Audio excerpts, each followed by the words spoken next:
The movie opens with the main character, Jake Sully, narrating his simple and peaceful life with his family in Pandora. As the chief of the Avatar tribe, he mentions that he and his wife Neytiri have a total of 5 children now, 2 sons, Neteyam and Loak, a daughter, Tuk, their adopted daughter, Kiri, and a human boy named Spider. Jake goes on to clarify that Kiri is the daughter of his dear friend Grace, who died while helping the Na'vi people fight against humans. As for Spider, he was left behind when all the humans returned to Earth after losing their battle. Jake states that the children play together and take good care of one another. Despite being different in color and body size, Jack mentions that all of the children live together like a family. However, Neytiri does not like Spider because he is revealed to be the son of Colonel Miles Quaritch, the evil man who almost wiped off the Na'vis. It turns out that Spider was left behind on Pandora because he was too small to be transported back to Earth. As he says, you can't put babies into cryosleep. Kiri, on the other hand, has a special connection with Spider and is really fond of him. As the human boy has spent all of his life with the Na'vi people, he thinks that he is one of them. One night, when Neytiri and Jack are talking, they notice some bright spaceships in the sky. Suddenly, the spaceships approach them and start wreaking havoc. The Omaticaya habitat is torched with flame, resulting in widespread destruction and deaths of many animals. From the spaceships, a group of soldiers with robotic artillery emerge and finish off whatever else is left of the place. Neytiri and Jake, who are watching from afar, are shocked to learn that it is an RDA spaceship carrying humans who are there to colonize Pandora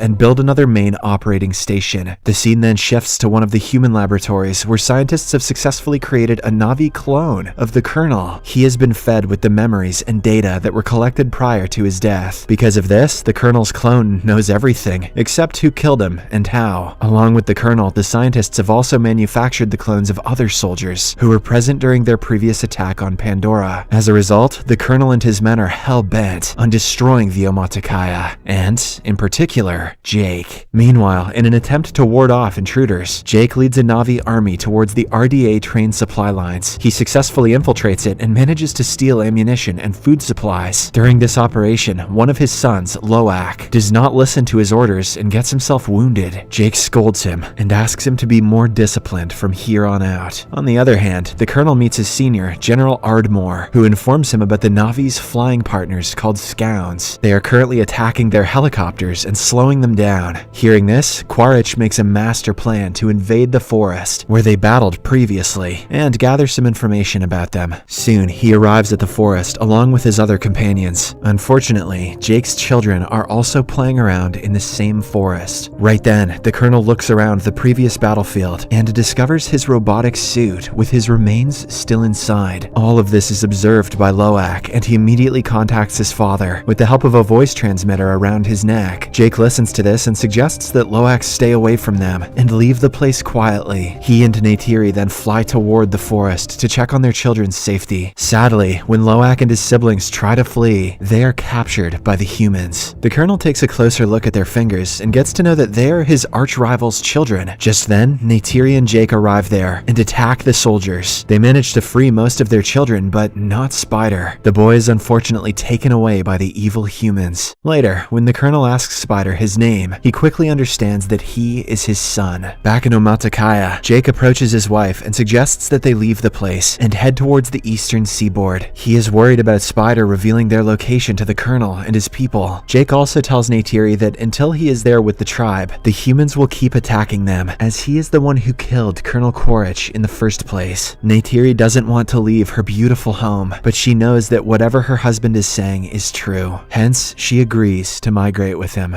On the other hand, General Ardmore dishes out some cruelty on Spider by placing him in a rotating machine. Yes, put him in the little naked human spinning machine. That'll make him talk. He tries to extract important information from the boy, but to no avail. Spider is too loyal to his Na'vi parents, and he just won't budge. Surprisingly, the Colonel cannot see his son in this state, so he immediately stops the spinning machine. He then approaches the General and tells her that he will handle Spider in his own way. Later, he meets the boy in a separate room and reassures him that he's not a bad person, he also discloses that he's here to take him back to Earth. This warms up Spider's heart, and he eventually agrees to provide him with the information he wants. In the next scene, Jake and his entire family leave their native home and fly away on their scouts. After flying for a few days, they finally arrive at a place called Metkaina, where another Na'vi tribe lives. Surprisingly, the Na'vis living here are fainter in color, and they prefer to stay in the water. Seeing Jake and his gang, they start making fun of their appearance. Soon, the head of the tribe, Tonowari, arrives with his wife. He feels skeptical about Jake and his family, and mentions that they are not suited to survive in the water. However, desperate to save his family, Jake promises that they will adapt to the place in no time. He then reveals how they are being chased after by some humans. Hearing this, Tonowari finally agrees to let them stay, and provides them with shelter. He also asks his children to teach Jake's children how to swim, and use their special creatures to move around the water. Obliging to the request, Tonowari's children take their new friends to the ocean and start showing them the basics. Meanwhile, the ever-so-mischievous Loak tries to connect with a sea creature, but loses control and falls into the water. Seeing him, Tonowari's children start laughing. As all this is happening, the girl Kiri can be seen deep inside the ocean. Surprisingly, she has adapted well to the place, and can even control some sea creatures. Mysterious and convenient. The following day, while Kiri is meditating underwater, Tonowari's son, Aonang, and his friends approach her and start making fun of her, calling her a freak. Because of this, Loak arrives and punches Aonang. Aonang doesn't take this sitting down though, and starts clapping some ass with his thick tail. Later, when Jake finds out about the incident, he angrily orders his son to go and apologize to Aonang, as he is the clan leader's son. Reluctantly, Loak agrees and says sorry. Although Aonang forgives him in front of the others, deep down he is still angry. So, in order to teach Loak a lesson, he takes him to a scheduled location on the pretext of swimming. Loak is completely oblivious that there are dangerous sea predators in the area. A while later, when Loak is fishing, a large predator swims at him rapidly. Terrified, afraid, Loak looks around for help but fails to find anyone. But just then, a humongous creature named Payakan comes to the rescue. It swiftly kills the predator with the help of its wide head. Here, we get to know that Payakan is a tulkun, a peaceful and intelligent creature. There are thousands of tulkuns in the sea, which the Metakaina regard as their spiritual family. Payakan is the largest and mightiest of them all. In the meantime, Loak is rescued and brought to the surface by Payakan. The latter also helps the creature by pulling out some harpoons, which were apparently hurting it. With this, the two create a beautiful bond and befriend each other. Loak even climbs through his blowhole. It's disgusting. Later, when Loak reaches land, he is called up by Tonowari. The strict leader has found out about his son's shenanigans and wants Aonang to apologize. However, the selfless Loak accepts responsibility for his actions and lies that Aonang had nothing to do with it. This finally makes Aonang understand that the new Na'vis are not so bad after all. After some time, Loak reunites with his brother and friends and explains how Payakan saved his life. To his surprise, no one believes him. Instead, they reveal that Payakan is a killer, and that's why it was abandoned by the other Tulkuns. On the other hand, Spider briefs the Colonel about some Na'vi culture and takes him to the Hallelujah Mountains to select a scound for him. At first, the Colonel struggles, but soon he gets the hang of it and flies around. Shortly after, he also gets information about Jake's possible location and heads towards the Metkaina Reef with his army. On arriving, he confronts some of the Zoras and inquires if they know Jake. When the Na'vis say no, the evil humans kill one of them and also burn their houses. Despite this, the Na'vis stand by their statement. Left with no options, the Colonel signals his team to go for Plan B. Now he wants to kill the Tulkuns in large numbers, hoping that this will finally draw out Jake. But there is another advantage to killing them. The Tulkuns have a precious liquid inside their brains, which can increase the longevity of life. On Earth, a single liter of this liquid will go for millions. Space whale brain goop, the only resource more valuable than unobtainium. Soon, some hunters start chasing after the sea monsters. They strike numerous trackers into them and render them unconscious. In a heartbreaking scene, we can see a mother Tulkun brutally laid to death, while her offspring lays by her in shock. The humans eventually leave, with the trackers still inside the Tulkuns. When the Metkaina discover that their friends are getting killed, they become angry and decide to engage engage with the attackers. However, Jake calms them down and mentions that they need to inform the Tulkuns about the trackers first. This is the only way that they can prevent a future strike. As soon as Loak hears this, he leaves to inform his best friend Payakan about it. Aonung and a few other locals also join him. After a while, they eventually meet Payakan and prepare to pull the tracker out of him. But just then, the colonel and his hunting crew arrive in their whale ship. After seeing them, Loak connects to his father and informs him about the situation. In the nick of time, he and his friends also manage to pull the tracker out from Payakan's body. After this, they hide underwater while the colonel's crew starts looking for them. Meanwhile, Jake approaches Tonowari and informs him that their children are missing. This worries the latter, and he quickly orders his people to prepare for war. Jake and Neytiri also grab their weapons, and soon all of them collectively head towards the battlefield. On the other hand, the colonel orders his crew to launch their attack on the Tulkuns and find Jake's children. After searching for a while, they eventually find Kiri and Tuk and capture them in a net. Loak tries his best to tear the net, but gets himself pulled to the whale ship with it. Soon, the colonel arrives and cuffs them to the railing of the ship. He then takes Loak's color transmitter and asks Jake to surrender for the safety of his children. Having no options, Jake agrees to his conditions. At the same time, Payakan notices his best friend Loak handcuffed to the deck and decides to save him. In a risky move, he suddenly jumps onto the deck and starts moving his massive fins. This throws away a lot of soldiers and obliterates the ship. Taking advantage of the distraction, Jake and the Metakaina also launch their attack on the colonel and his army. They want to save their children, but they also want revenge. Meanwhile, Spider breaks the controller of the whale ship, causing it to strike the rocks and allow water to fill inside it. Next, Jake and his eldest son Neteyam quickly climb the deck and free Loak, Tuk, and Kiri. Then they order the children to return to safety, but Loak refuses. Instead, he decides to save his adopted brother Spider. Neteyam also joins him, and after a bit of searching, they find Spider. When they are about to leave the ship, the colonel notices them and opens fire. Unfortunately, Neteyam gets hit by one of the bullets and is severely injured. Loak and Spider immediately take him to the shore to their mother, but because of the excessive blood loss, he passes away. Seeing her son die right in front of her eyes, Neytiri starts crying and screaming loudly. Meanwhile, the evil colonel manages to capture Kiri and Tuk using his scown. He later connects with Jake and reveals that both his two daughters are with him. After getting this information, Jake somehow calms Neytiri down and persuades her to join him and save their daughters. The latter obliges, and filled with rage, she calls her scown, grabs her bow and arrows, and goes flying towards the ship. Soon, Jake approaches the ship and causes an explosion, killing the colonel's men. Neytiri also arrives there and starts shooting arrows at the remaining humans, killing them all instantly. Meanwhile, Jake finds his little daughter, Tuk, and frees her. But at the same time, the colonel also shows up. He is holding Kiri at knife point. He threatens Jake to put down his weapons, and the latter reluctantly does so. In the meantime, a vengeful Neytiri captures Spider and threatens to kill him. At first, the colonel mentions that he has no relationship with Spider, but when Neytiri makes a small cut in the boy's chest, he immediately leaves Kiri. With this, Neytiri and her family prepare to leave, but the colonel mentions that he will again hunt Jake down and kill him. Later, Jake realizes that he needs to eliminate the colonel to live a peaceful life. Hence, he returns to the battlefield. This time, the arch-rivals fight each other in an old-fashioned fist fight. It is a brutal one, and the two match each other stride for stride. But in the end, it is our hero Jake who prevails. He manages to wrap his arms around the colonel's neck and knock him unconscious. Jake assumes that he is dead and lets him drown in the water. Unfortunately, he too struggles to breathe and starts sinking to the bottom. But at the same time, Loak comes to his rescue and brings him to the surface. Later, Payakan carries the whole family and brings them to the shore. On the other hand, Spider also pulls his biological dad out of the water and saves his life. But when the colonel asks him to leave the place with him, Spider refuses and returns to his adoptive family. In the last scene, Jake's family and the whole Metakaina tribe bury Neteyam's body at the bottom of the ocean, where the lighting tubes embrace him like their own. The movie ends with Jake remembering the best memories of his elder son and realizing that he is in heaven with their gods. Subscribe for more videos like this,